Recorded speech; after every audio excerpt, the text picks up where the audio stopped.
जय हिंद दोस्तों, कैसे हैं आप सभी। आशा करता हूं बहुत ही अच्छे होंगे। दोस्तों, अगर करंट अफेयर्स में पकड़ मजबूत करनी है तो आज का यह सेट बिल्कुल मिस मत करना। इस वीडियो में ऐसे महत्वपूर्ण प्रश्न हैं जो आने वाली परीक्षाओं में पूछे जा सकते हैं, तो पूरा फोकस लगाकर वीडियो देखना और सभी आंसर याद कर लेना। चलिए शुरू करते हैं आज का धमाकेदार करंट अफेयर्स का यह सीजन। देखते हैं पहला क्वेश्चन क्या पूछा है आपसे। पहला क्वेश्चन जो पूछा है वह पूछा है, हाल ही में 2025 का फिजियोलॉजी या मेडिसिन का नोबेल पुरस्कार किसे दिया गया है। आपसे पूछा है कि हाल ही में 2025 का फिजियोलॉजी या मेडिसिन का नोबेल पुरस्कार किसे दिया गया। जो भी आज के क्वेश्चन बहुत ज्यादा इंपॉर्टेंट है, आपके आने वाले एग्जाम के लिए महत्वपूर्ण हो जाएंगे। अब वो आप चाहे किसी भी एग्जाम की तैयारी कर रहे हैं, मेरे साथ आप लोग राइट आंसर कमेंट बॉक्स में लिखते चलिए, इससे आपको याद होता रहेगा। बताइए राइट आंसर क्या हो जाएगा। हर क्वेश्चन से जुड़े रूट वर्ड भी बताऊंगा जो आपको यही याद करा देंगे। बताइए राइट आंसर क्या हो जाएगा। राइट आंसर हो जाएगा ऑप्शन डी, उपरोक्त सभी को, मैरी ई बुनक्रो को, फ्रेड राम्सडेल को और सिमोन सागाकुची को। मेरी फ्रेंड सिमोन, इसको कैसे याद करना है कि मेरी फ्रेंड सिमोन। अगर आप बीमार होते हैं और मेडिसिन लेना है तो आपको कहां जाना है, मेरी फ्रेंड सिमोन के पास। मेरी फ्रेंड सिमोन के पास, क्या, मेरी फ्रेंड सिमोन के पास। इसको एक दो बार दोहराएंगे, मेरी फ्रेंड सिमोन। इसको अगर आप एक दो बार बोलेंगे तो आपको याद हो जाएगा। ये रूट वर्ड याद रखना है, मेरी फ्रेंड सिमोन। अगर आप बीमार होते तो मेरी फ्रेंड सिमोन के पास आपको मेडिसिन लेने जाना है। यहां से आप लोग याद कर लीजिएगा। 2025 नोबेल प्राइज इन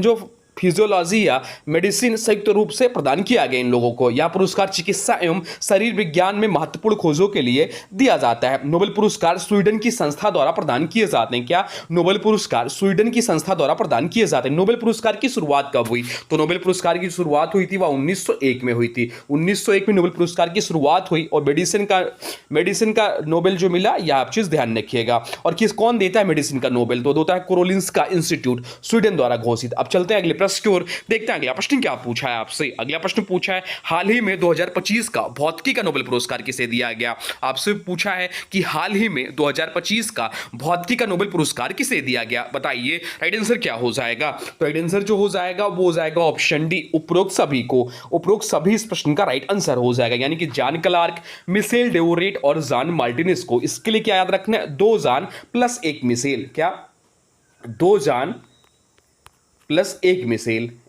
मिसेल, इसको याद रखना है। बस आप यही 2-3 बार रिवीजन करेंगे, आपको याद हो जाएगा। 2 जॉन से जॉन क्लार्क और जॉन मार्टिनेज, और मिशेल डेवोरेट हो जाएगा मिसेल से। तो 2 जॉन 1 मिसेल, एक दो बार बोलेंगे आपको याद हो जाएगा। देखिएगा, फिजिक्स नोबेल 2025 संयुक्त रूप से जॉन क्लार्क, मिशेल डेवोरेट और जॉन मार्टिनेज को मिला।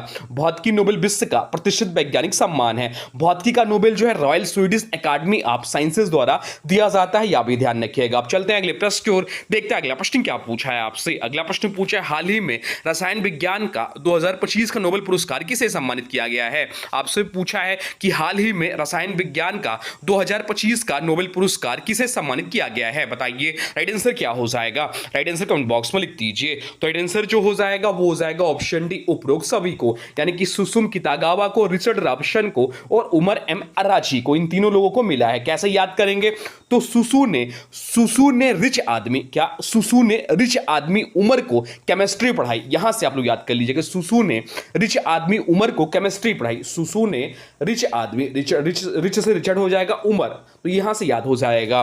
रुस ने रिच आदमी उमर को केमिस्ट्री पढ़ाई, यहां से आपको याद हो जाएगा। केमिस्ट्री नोबेल 2025 संयुक्त रूप से 3 वैज्ञानिकों को प्रदान किया गया। इनका कार्य जो था आधुनिक रसायन विज्ञान एवं पदार्थ विज्ञान से संबंधित रहा। यह सम्मान वैश्विक स्तर पर अत्यंत प्रतिष्ठित माना जाता है। रसायन विज्ञान का नोबेल भी स्वीडन में ही प्रदान किया जाता है। नोबेल आधारित करंट अफेयर्स परीक्षा में अक्सर पूछे जाते हैं, इसलिए ये सारे आपके इंपॉर्टेंट हो जाते हैं। अब चलते हैं अगले प्रश्न की ओर, देखते हैं अगला प्रश्न क्या पूछा है आपसे। अगला प्रश्न पूछा है, हाल ही में 2025 का साहित्य का नोबेल पुरस्कार किसे दिया गया। आपसे पूछा कि हाल ही में 2025 का साहित्य का नोबेल पुरस्कार किसे दिया गया। बताइए राइट आंसर क्या हो जाएगा। राइट आंसर कमेंट बॉक्स में लिख दीजिए। तो राइट आंसर जो हो जाएगा वो हो जाएगा ऑप्शन ए। ऑप्शन ए इस प्रश्न का राइट आंसर हो जाएगा। लाजिस्लो क्रास्नहोर्कोई इस प्रश्न का राइट आंसर हो जाएगा। कैसे याद करना है कि लास्ट वाला लेखक नोबेल ले गया, लास्ट वाला जो लेखक था, साहित्य यानी कि लेखक होते हैं, तो लास्ट वाला लेखक नोबेल ले गया, तो यहीं से आपको याद हो जाएगा लाजस्लो क्रास्नहोर्कोई, ये आपको याद हो गया। ध्यान, बस इतना याद रखना है, लास्ट वाला लेखक नोबेल ले गया, तो लास्ट से लाजस्लो क्रास्नहोर्कोई ने साहित्य का नोबेल पुरस्कार जीता है। 2025 का Nobel prize in literature Hungary के लेखक लाजस्लो क्रास्नहोर्कोई को दिया गया।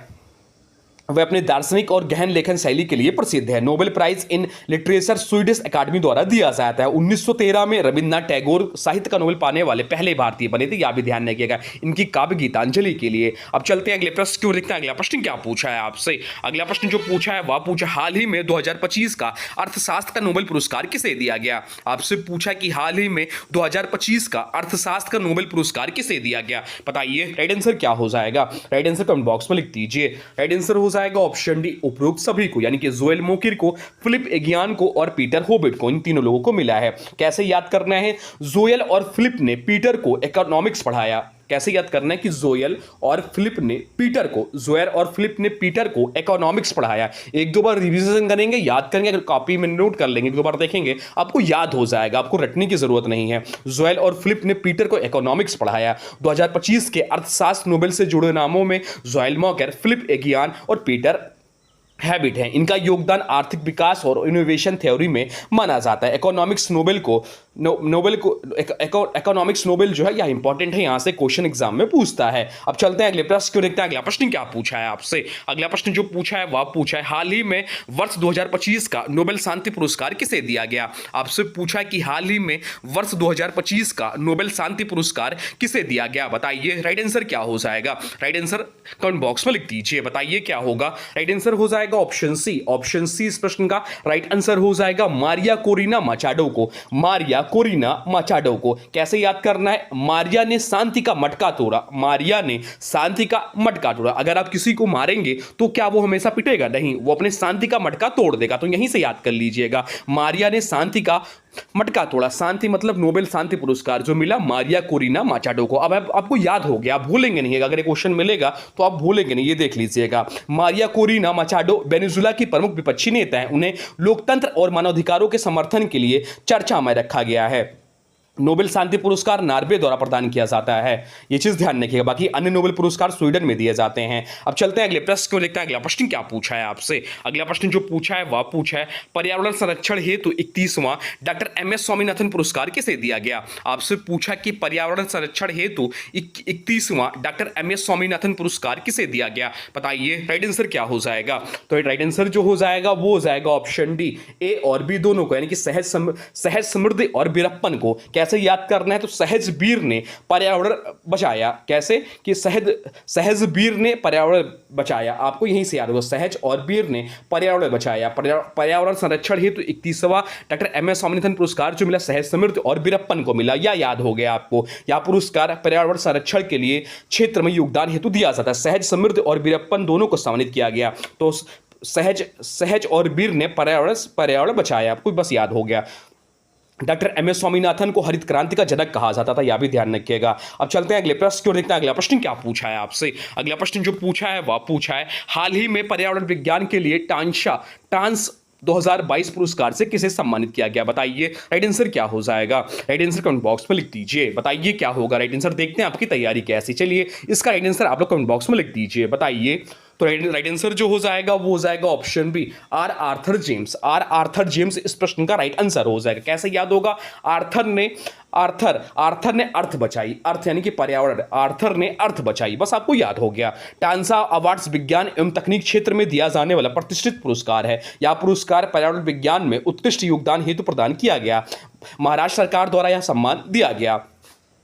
अब चलते हैं अगले प्रश्न क्यों देखते हैं। अगला प्रश्न क्या पूछा है आपसे, अगला प्रश्न जो पूछा है वह पूछा है हाल ही में ईरानी कप 2025 किस टीम ने जीता। आपसे पूछा है कि हाल ही में ईरानी कप 2025 किस टीम ने जीता, बताइए राइट आंसर क्या हो जाएगा। राइट आंसर कमेंट बॉक्स में लिख दीजिए। तो राइट आंसर जो हो जाएगा वो हो जाएगा ऑप्शन बी, विदर्भ इस प्रश्न का राइट आंसर हो जाएगा। विदर्भ जो रहा या विजेता रहा, विजेता जो रहा विदर्भ रहा और उपविजेता रहा उपविजेता जो रहा वो रेस्ट ऑफ इंडिया रहा। विदर्भ ने ईरानी कप 2025 में रेस्ट ऑफ इंडिया को 93 रनों से हराया। मैच नागपुर के विदर्भ क्रिकेट एसोसिएशन स्टेडियम में खेला गया। यह विदर्भ का तीसरा ईरानी कप खिताब रहा। ईरानी कप जो है भारतीय घरेलू प्रथम श्रेणी क्रिकेट प्रतियोगिता है। इसका आयोजन बीसीसीआई द्वारा किया जाता है। अब चलते हैं अगले प्रश्न को देखते हैं। अगला प्रश्न क्या पूछा है आपसे। अगला प्रश्न जो पूछा है वह पूछा है राष्ट्रीय धन्वंतरी आयुर्वेद पुरस्कार 2025 किसे प्रदान किया गया। यह इंपॉर्टेंट प्रश्न है आपके आने वाले एग्जाम के लिए। आपसे पूछा है कि राष्ट्रीय धन्वंतरी आयुर्वेद पुरस्कार 2025 से किसे प्रदान किया गया, बताइए राइट आंसर क्या हो जाएगा। तो राइट आंसर जो हो जाएगा वो हो जाएगा ऑप्शन डी, उपरोक्त सभी। ऑप्शन डी इस प्रश्न का राइट आंसर हो जाएगा, उपरोक्त सभी को। बनवारी लाल गौर को, नीलकंठन मूसीटे को और भावना पराशर को। कैसे याद करेंगे कि नीलकंठ ने भावना से बनवारी जड़ी बूटी ली। क्या नीलकंठ ने भावना से, नीलकंठ जो एक व्यक्ति है वह भावना से बनवारी से जड़ी बूटी ली। बस आपको याद हो गया, रटने की जरूरत नहीं है, ट्रिक से आपको याद हो जाएगा, बस दोहराना है और रूट वर्ड ध्यान रखना है। नेशनल धन्वंतरी आयुर्वेद अवार्ड आयुर्वेद क्षेत्र में उत्कृष्ट योगदान हेतु दिया जाता है। कई विशेषज्ञों को संयुक्त रूप से सम्मानित किया गया। यह आयुष मंत्रालय से संबंधित महत्वपूर्ण पुरस्कार है। धन्वंतरी को आयुर्वेद का देवता माना जाता है, इसलिए इंपॉर्टेंट है यह प्रश्न। अब चलते हैं अगले प्रश्न को देखते हैं। अगला प्रश्न क्या पूछा है। अगला प्रश्न पूछा मार्च 2026 में कौन सा देश अंतरराष्ट्रीय सौर गठबंधन आईएसए का 118वां सदस्य बना है। आपसे पूछा है कि मार्च 2026 में कौन सा देश अंतरराष्ट्रीय सौर गठबंधन आईएसए का 118वां सदस्य बना है, बताइए राइट आंसर क्या हो जाएगा। राइट आंसर हो जाएगा ऑप्शन बी, रोमानिया इस प्रश्न का राइट आंसर हो जाएगा। इंटरनेशनल सोलर अलायंस आईएसए का जो फुल फॉर्म होगा इंटरनेशनल सोलर अलायंस का 118वां सदस्य रोमानिया बना। आईएसए की शुरुआत भारत और फ्रांस द्वारा की गई थी। इसका मुख्यालय गुरुग्राम हरियाणा में स्थित है। आईएसए हेडक्वार्टर्स गुरुग्राम, इसकी स्थापना 2015 में हुई थी। चलते हैं अगले प्रश्न को देखते हैं। अगला प्रश्न क्या पूछा है आपसे। अगला प्रश्न जो पूछा है वह पूछा एशिया क्षेत्र में से किस महिला को गोल्डमैन पर्यावरण पुरस्कार 2026 से सम्मानित किया गया है। आपसे पूछा कि एशिया क्षेत्र से किस महिला को गोल्डमैन पर्यावरण पुरस्कार 2026 से सम्मानित किया गया है, बताइए राइट आंसर क्या हो जाएगा। राइट आंसर हो जाएगा ऑप्शन सी, बोरिम किम इस प्रश्न का राइट आंसर हो जाएगा। ऑप्शन सी इस प्रश्न का राइट आंसर हो जाएगा। गोल्डमैन इन्वायरमेंट प्राइज को ग्रीन नोबेल भी कहा जाता है। एशिया क्षेत्र से दक्षिण कोरिया की बोरिम किम को यह पुरस्कार मिला। वर्ष 2026 में पहली बार सभी विजेता महिलाएं थी। पुरस्कार राशि जो होती 2 लाख डॉलर होती, इसे ग्रीन नोबेल प्राइज कहा जाता है। चलते हैं अगले प्रश्न को देखते हैं। अगला प्रश्न क्या पूछा है आपसे। अगला प्रश्न पूछा है गणित के क्षेत्र में प्रतिष्ठित ब्रेक थ्रू पुरस्कार 2026 से किसे सम्मानित किया गया है। यह सब जो पुरस्कार है इंपॉर्टेंट है आपके एग्जाम के दृष्टि से। आपसे पूछा है कि गणित के क्षेत्र में प्रतिष्ठित ब्रेक थ्रू पुरस्कार 2026 से किसे सम्मानित किया गया है, बताइए राइट आंसर क्या हो जाएगा। राइट आंसर हो जाएगा ऑप्शन बी, फ्रैंक मेरले इस प्रश्न का राइट आंसर हो जाएगा। ब्रेक थ्रू पुरस्कार, ब्रेक थ्रू प्राइज गणित एवं विज्ञान का प्रतिष्ठित अंतर्राष्ट्रीय पुरस्कार है। फ्रैंक मेरले को गणित के क्षेत्र में ब्रेक थ्रू प्राइज 2026 प्रदान किया गया। यह पुरस्कार वैज्ञानिक उपलब्धि के लिए दिया जाता है। ब्रेक थ्रू प्राइज को साइंस ऑस्कर भी कहा जाता है। इसकी शुरुआत 2012 में हुई थी। चलते हैं अगले प्रश्न की ओर, देखते हैं अगला प्रश्न क्या पूछा है आपसे। अगला प्रश्न पूछा अप्रैल 2026 में भारत के 95वें शतरंज ग्रैंड मास्टर कौन बने हैं। आपसे पूछा कि अप्रैल 2026 में भारत के 95वें शतरंज ग्रैंड मास्टर कौन बने हैं, बताइए राइट आंसर क्या हो जाएगा। राइट आंसर हो जाएगा ऑप्शन बी, अड़यक घोष इस प्रश्न का राइट आंसर हो जाएगा। अड़यक घोष भारत के 95वें शतरंज ग्रैंड मास्टर बने। भारत विश्व में शतरंज प्रतिभाओं के लिए तेजी से उभर रहा है। ग्रैंड मास्टर की उपाधि फिडे द्वारा दी जाती है। भारत के पहले ग्रैंड मास्टर कौन रहे, तो भारत के पहले ग्रैंड मास्टर विश्वनाथ आनंद रहे। शतरंज का अंतरराष्ट्रीय संगठन फिडे है। चलते हैं अगले प्रश्न की ओर, देखते हैं अगला प्रश्न क्या पूछा है आपसे। अगला प्रश्न पूछा है विश्व आर्थिक मंच का 56वां वार्षिक सम्मेलन 2026 कहां आयोजित हुआ है। आपसे पूछा है कि विश्व आर्थिक मंच का 56वां वार्षिक सम्मेलन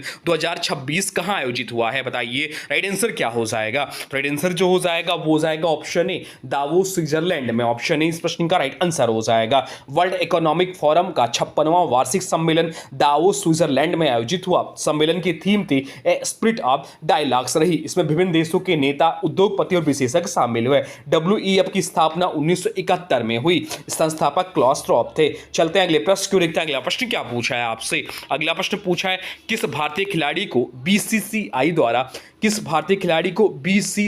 द्वारा प्रतिष्ठित पाली उमरीगर सर्वश्रेष्ठ अंतरराष्ट्रीय क्रिकेटर के पुरुष पुरस्कार 2025 से सम्मानित किया गया? बताइए क्या हो जाएगा राइट आंसर? राइट आंसर हो जाएगा ऑप्शन सी, शुभमन गिल इस प्रश्न का राइट आंसर हो जाएगा। पॉली उमिगर अवार्ड से शुभमन गिल को सम्मानित किया गया। यह पुरस्कार बीसीसीआई द्वारा सर्वश्रेष्ठ पुरुष अंतर्राष्ट्रीय क्रिकेटर को दिया जाता है। राहुल द्रविड़ को Colonel C K Nayudu lifetime achievement award मिला। पॉली उमिगर भारत के प्रसिद्ध क्रिकेटर थे। बीसीसीआई का full form board of control for cricket in India है। चलते हैं अगले प्रश्न को देखते हैं। अगला प्रश्न क्या पूछा है आपसे? अगला प्रश्न पूछा 98वें अकादमी पुरस्कार यानी कि ऑस्कर अवार्ड 2026 में सर्वश्रेष्ठ अभिनेता का पुरस्कार किसने जीता है? बहुत ज्यादा इंपॉर्टेंट यह प्रश्न है। बताइए राइट आंसर क्या हो जाएगा? राइट आंसर कमेंट बॉक्स में लिख दीजिए। राइट आंसर हो जाएगा option D, Michael B Jordan. Michael B Jordan इस प्रश्न का राइट आंसर हो जाएगा। अकादमी अवार्ड में माइकल बी जॉर्डन ने सर्वश्रेष्ठ अभिनेता का पुरस्कार जीता। इन्हें फिल्म सिनेरस के लिए सम्मानित किया गया। सर्वश्रेष्ठ अभिनेत्री का पुरस्कार जेसी बेकले को मिला। ऑस्कर अकादमी अवार्ड्स होते हैं विश्व का सबसे प्रतिष्ठित फिल्म पुरस्कार माना जाता है। चलते हैं अगले प्रश्न को देखते हैं। अगला प्रश्न क्या पूछा है आपसे? अगला प्रश्न पूछा किस देश के राष्ट्रपति ने प्रधानमंत्री नरेंद्र मोदी को 92वें G7 शिखर सम्मेलन 2026 में शामिल होने का निमंत्रण दिया है? आपसे पूछा है कि किस देश के राष्ट्रपति ने प्रधानमंत्री नरेंद्र मोदी को 92वें G7 शिखर सम्मेलन 2026 में शामिल होने का निमंत्रण दिया है? बताइए राइट आंसर क्या हो जाएगा? राइट आंसर हो जाएगा ऑप्शन सी, फ्रांस इस प्रश्न का राइट आंसर हो जाएगा। एमेनुअल मैक्रोन ने प्रधानमंत्री नरेंद्र मोदी को 92वें G7 समिट में आमंत्रित किया। 92वें G7 शिखर सम्मेलन की मेजबानी फ्रांस करेगा। कौन करेगा? फ्रांस करेगा। G7 दुनिया की प्रमुख विकसित अर्थव्यवस्था का समूह है। G7 में 7 विकसित देश शामिल हैं। भारत G7 का स्थायी सदस्य नहीं है लेकिन विशेष आमंत्रित देश के रूप में भाग लेता है। चलते हैं अगले प्रश्न की ओर, देखते हैं अगला प्रश्न क्या पूछा है आपसे। अगला प्रश्न पूछा जनवरी 2026 में लगातार 7वीं बार युगांडा के राष्ट्रपति पद का चुनाव किसने जीता है? आपसे पूछा है कि जनवरी 2026 में लगातार 7वीं बार युगांडा के राष्ट्रपति पद का चुनाव किसने जीता है? बताइए राइट आंसर क्या हो जाएगा? राइट आंसर हो जाएगा ऑप्शन बी, यावेरी मुसेवेनी इस प्रश्न का राइट आंसर हो जाएगा। यावेरी मुसेवेनी ने लगातार 7वीं बार युगांडा के राष्ट्रपति चुनाव में जीत दर्ज की। ये 1986 से युगांडा की सत्ता में है। युगांडा की राजधानी कंपाला है। युगांडा की राजधानी कंपाला है। करेंसी युगांडा शिलिंग है। चलते हैं अगले प्रश्न की ओर, देखते हैं अगला प्रश्न क्या पूछा है आपसे। अगला प्रश्न पूछा है किस भारतीय क्रिकेटर को भीम पेमेंट्स ऐप का नया ब्रांड एम्बेसडर नियुक्त किया गया है? आपसे पूछा है कि किस भारतीय क्रिकेटर को भीम ऐप यानी कि भीम पेमेंट्स ऐप का नया ब्रांड एम्बेसडर नियुक्त किया गया है? बताइए राइट आंसर क्या हो जाएगा? लिख दीजिए राइट आंसर। देखते हैं आपकी तैयारी कैसी है, देखते हैं आप लोग का राइट आंसर आता है कि नहीं। तो राइट आंसर हो जाएगा ऑप्शन डी, महेंद्र सिंह धोनी। महेंद्र सिंह धोनी इस प्रश्न का राइट आंसर हो जाएगा। भीम का नया ब्रांड एम्बेसडर महेंद्र सिंह धोनी बने। भीम ऐप का पूरा नाम भारत इंटरफेस फॉर मनी है। इसे एनपीसीआई द्वारा संचालित किया जाता है। एनपीसीआई का फुल फॉर्म क्या है? तो national payments corporation of India. NPCI का सीधे सीधे फुल फॉर्म पूछ लेता, ध्यान रखिएगा। National payments corporation of India है। यूपीआई आधारित डिजिटल भुगतान ऐप यह करता है। तो दोस्तों ये थे आज के महत्वपूर्ण करंट अफेयर्स क्वेश्चंस। उम्मीद है आपका प्रैक्टिस शानदार रहा होगा। अब आज के वीडियो से प्रश्न है, इसका राइट आंसर आप लोग को कमेंट बॉक्स में बताना है। आज के वीडियो से प्रश्न है वह है आपसे कि 18वें ब्रिक्स शिखर सम्मेलन 2026 की मेजबानी कौन सा देश करेगा? आपसे पूछा है कि 18वें ब्रिक्स शिखर सम्मेलन 2026 की मेजबानी कौन सा देश करेगा? इसके बाद इसका जो भी राइट आंसर होगा कमेंट बॉक्स में जरूर बताइएगा। इसके बारे में जो भी कुछ जानते हैं वह भी कमेंट बॉक्स में लिख दीजिए। और हाँ देखिए, वीडियो पसंद आया हो तो लाइक करें, अपने दोस्तों के साथ शेयर करें और चैनल को सब्सक्राइब जरूर करें। रोजाना करंट अफेयर पढ़ते रहिए क्योंकि यही आपकी सफलता की मजबूत तैयारी है। मिलते हैं अगले महत्वपूर्ण प्रैक्टिस सेट के साथ, तब तक के लिए जय हिंद, वंदे मातरम। Thanks for watching.